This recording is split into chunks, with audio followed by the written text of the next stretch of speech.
다시 문을 연 충남의 예산시장이 임대료 몸살을 앓고 있습니다. 도시의 고라니로까지 불린다는 전동 킥보드 PM이라고 하죠. 이것에 대해 경찰청이 옐로우 카드를 꺼내들려 하고 있습니다. 먼저 영상 보겠습니다.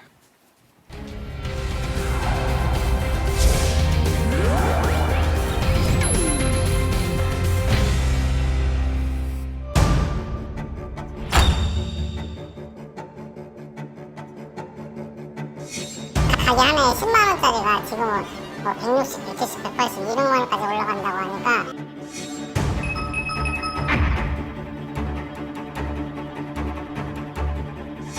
저는 젠틀리피케이션이 진절머리라는 사람이에요. 진절머리. 저희하고 마음에 맞는 분들 모시고 힘들 거예요. 진짜로.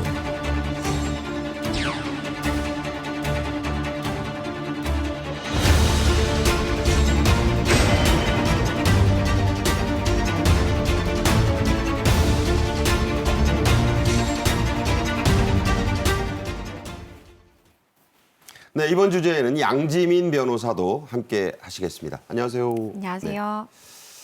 최근 회사 주식이 상장돼서 대박을 터뜨린 분, 백종원 대표죠.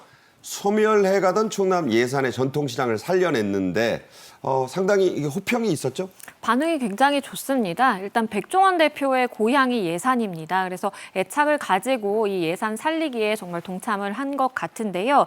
예산형 구도심 지역 상생 프로젝트를 추진을 했습니다. 저렇게 과거에 굉장히 활기를 띠다가 요즘에는 인구 감소 문제로 사람들이 많이 찾지 않는 이 시장을 그 사실상의 재활용을 해서, 그러니까 완전히 다 부수고 다시 짓는 것이 아니라 최대한 살릴 것은 살려서 옛 추억을 보존하면서 이렇게 프로젝트를 진행을 했다라고 하고요. 2023년 4월에 이제 리뉴얼을 하고 일부 이제 공사가 남은 곳도 있기는 하지만 연간 300만 명이 찾는, 대단하죠.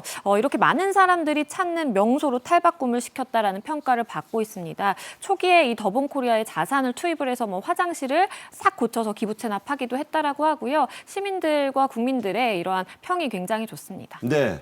그런데 이렇게 리모델링 마무리 공사가 한창인 요즘 갑자기 예산시장에 빨간불이 켜졌다고 하네요. 어떤 상황인지 보겠습니다.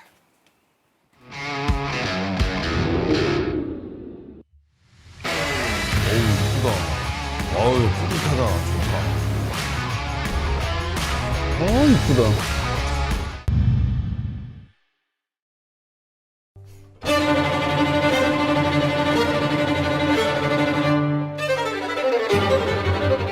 높아지고 있다는 그 소문은 좀 예, 많이 듣고 있죠. 가게 하나에 10만 원짜리가 지금은 160, 170, 180 이런 원까지 올라간다고 하니까 사람이 많이 모이니까 시세가 좀 상승하는 부분도 있고 이런 식의 컨셉이 있잖아요.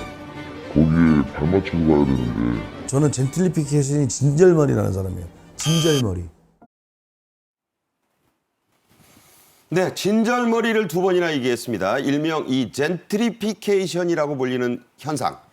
예산시장도 피해가지 못했어요. 네, 그렇습니다. 이 젠트리피케이션이라고 하면은 이제 상권이 발달을 하면 맛집도 생기고 사람들이 많이 찾는 옷가게, 상점 이런 것들이 많이 생기니까 사람들이 많이 찾아오면은 매출이 늘어나게 되고요. 그러면 이제 높은 임대료를 내고 가게를 빌리는 그런 상인들도 늘어나겠죠. 그렇게 임대료가 올라가다 보니까 원래 장사를 하던 분들이 임대료를 견디지 못해서 다른 곳으로 떠나가는 현상. 이 현상을 이제 젠트리피케이션이라고 하는데 네. 사실은 이 젠트리피케이션이 최근에 와서야 이 주목을 받는 그런 단어지만 1980년대부터 젠트리피케이션 현상은 우리나라에 쭉 있어 왔습니다. 유럽은 그 훨씬 이전부터 있었죠. 그렇습니다. 예를 들면 명동이랄지 종로랄지 강남역 이런 곳에서도 임대료가 상당히 많이 치솟는 이런 현상이 있어서 사회 문제가 되기도 했었고요. 특히 최근에 이제 2000년대 들어서 예를 들면 홍대 앞이랄지 가로수길. 경리단길, 가로수길 이런 곳에서 젠트리피케이션이 상당히 중요한 문제로 부각이 되면서 이 상인들을 보호하기 위한 이 상생 조치가 없느냐 이런 것에 대해서 우리 사회적으로 많이 고민하기 시작한 계기가 됐었죠. 네. 애써 살려낸 예산시장이 잘못될까 봐 백 대표는 임대인들에게 강력한 경고를 했습니다. 직접 들어보시죠. 판매 가격이 시장의 경쟁을 무너뜨린다고 저희가 판단되면 저희하고 마음에 맞는 분들 모시고 옮길 거예요. 진짜로. 그냥 빈말이 아니에요. 통째로 시장 놔두고 다 나갈 수도 있어요. 그래서 그런 얘기에서 소문 내세요. 다시 한번 정말로 경고 아닌 경고를 하는데 정말 말도 안 되는 부동산 투기꾼들이 붙어서 땅값이 들썩들썩거리면 저희 안 들어갑니다. 저도 그렇고 더본코리아도 미래의 성장력을 보고 사업이라고 생각하지만 처음부터 돈 벌자고 시작을 한 건 아니에요. 다 같이 그랬으면 좋겠어요. 네, 아예 시장을 통째로 옮길 수도 있다. 자, 임대료를 20배까지 갑자기 올릴 수 있는 건지 법에는 어떻게 돼 있어요?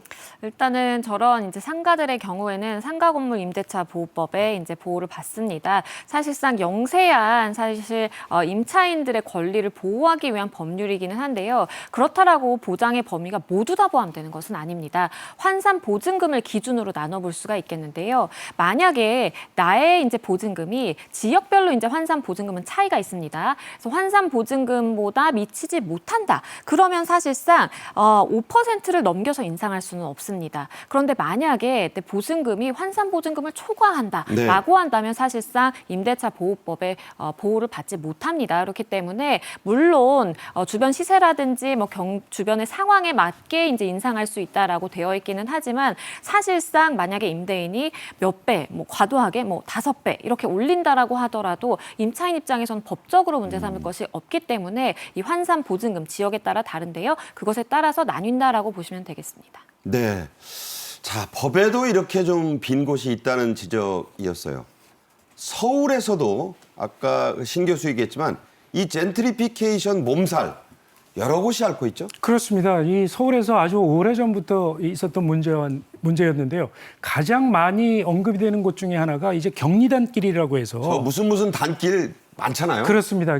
이 무슨 리단길. 리단길. 이런, 이게 원조가 경리단길이죠. 경리단길이 이태원에 파생되는 그런 상권인데 남산까지 쭉 뻗어 있는 곳인데 상당히 이국적인 카페나 상점이나 음식점 이런 곳이 많아서 젊은 층들이 굉장히 많이 찾기 시작을 한 곳이거든요. 그래서 2010년경부터 굉장히 많은 젊은이들이 찾기 시작을 해서 임대료가 아주 치솟기 시작을 했죠. 그래서 2, 3년 만에 2배씩 임대료가 뛴 것이죠. 그러니까 결국 이 상인들이 견디질 못하고 그것을 떠날 수밖에 없었고 이제 2018년경부터 해서 피크로 치고 이제 이 찾아오는 사람들이 줄기 시작했거든요. 네. 그러니까 공실이 많이 늘어나기 시작한 거죠. 그래서 2019년에는 공실이 거의 30%에 이르렀습니다. 오. 지금은 조금 나아졌다고 하는데 사실은 이 공실이 상당히 그 결과적으로 자연스럽게 일어날 수밖에 없는 상황이 이 상권이 옮겨 다니거든요. 예를 들면 가로수길에서 경리단길로 왔다가 지금은 홍대 성수동, 앞으로 갔다가 뭐. 망리단길 뭐 이렇게 서로 옮겨 다니고 망리단길도 있네요. 그렇습니다. 요즘은 또 중구 신당동이 또 굉장히 핫하게 떠오르는 거기는 신리단길이라고 상권이거든요. 안 합니까? 그렇습니다. 그래서 이런 상권이 옮겨 다니다 보니까 자연스럽게 이 상인들이 높아진 임대료를 견디지 못하고 문을 닫고 떠날 수밖에 없는 그런 상황이 이어지고 있기 때문에 이 결국 젠트리피케이션 문제는 상인들과 건물주가 같이 망하는 공멸하는 길이라는 이런 인식이 조금 확산될 필요가 있지 않나 이렇게 생각이 됩니다. 네, 사실은 경리단에서 나온 거예요. 이게 육군 경리단. 지금은 경리단이라는 말도 안 쓰는데 이름이 남았습니다. 경주에 있죠. 황리단길. 저도 좀 깜짝 놀랐어요. 지방자치단체가 적극적으로 나서면서 이 젠트리피케이션을 좀 효과적으로 억제한 누른 경우도 있다고요? 그렇습니다. 이 대표적으로 성동구의 안심상가를 이야기를 해볼 수 있을 것 같은데요. 성동구의 안심상가의 경우에는요. 일단은 임대료가 시세의 한 70% 수준으로 굉장히 저렴합니다. 그리고 장기 계약도 맺을 수 있어서 뭐 최대 10년까지 이렇게 임대차 계약을 맺을 수가 있고요. 일단은 성동구의 이 안심상가에 입주한 상인들의 경우에는 사실상 이 재계약을 해야 되는 시기가 올 때마다 굉장히 좀 두려웠는데 네. 안심상가에 길게 이제 임대를 해서 입주를 하다 보니까 굉장히 마음이 놓인다라고 하고요. 사실상 이렇게 균형 잡힌 발전을 위해서는 지자체가 나서서 이렇게 안심상가 설정을 하고 이 임대인과 그리고 임차인이 상생할 수 있는 방안을 마련해야 된다라는 이야기가 나옵니다. 네. 전에는 뭐 이 피혁 공장, 구두 공장, 뭐 이런 영세 공장들만 있던 곳이 요즘은 한국의 브루클린이라고 불리는 곳이 있습니다. 바로 서울 성동구 성수동인데요. 이곳이 젠트리피케이션 방지에 모델이 되고 있다고요? 네, 그렇습니다. 성수동 뭐 요즘 젊은 층들이 굉장히 많이 찾는 곳이어서 뭐 교통사고가 날 뭐 위험에 있다 이렇게 사람들이 가득 찬 모습의 전철역이 사진으로 나오고 있기도 한 곳인데요. 성동구가 2015년에 젠트리피케이션이라는 말이 좀 낯설 그런 상황에 이 젠트리피케이션 방지 정책을 도입을 했습니다. 네. 그래서 서울숲하고 뚝섬역 주변을 지속 가능 발전 구역으로 지정을 해서 이 지역에는 임대료를 올리는 가장 많이 올리는 곳이 대기업 계열의 프랜차이즈 상점들이거든요. 네. 그래서 대기업 계열 프랜차이즈 상점들은 이 지역에 들어오지 못하도록 하고 그다음에 상인들하고 상점들이 임대인들이 서로 이 상생 협약을 맺도록 하고 이런 정책을 써서 상당히 임대료를 많이 안정시켜 왔고요. 그런데 작년에 조사를 해보니까 임대료가 최근 한 4, 5년 동안에 한 50% 정도가 올랐다고 해서 성동구가 그런 그 지속 가능 발전 구역을 성수역 주변 지역까지 확대를 해서 지금 상당히 모범 사례로 거론이 되고 있다고 합니다. 네.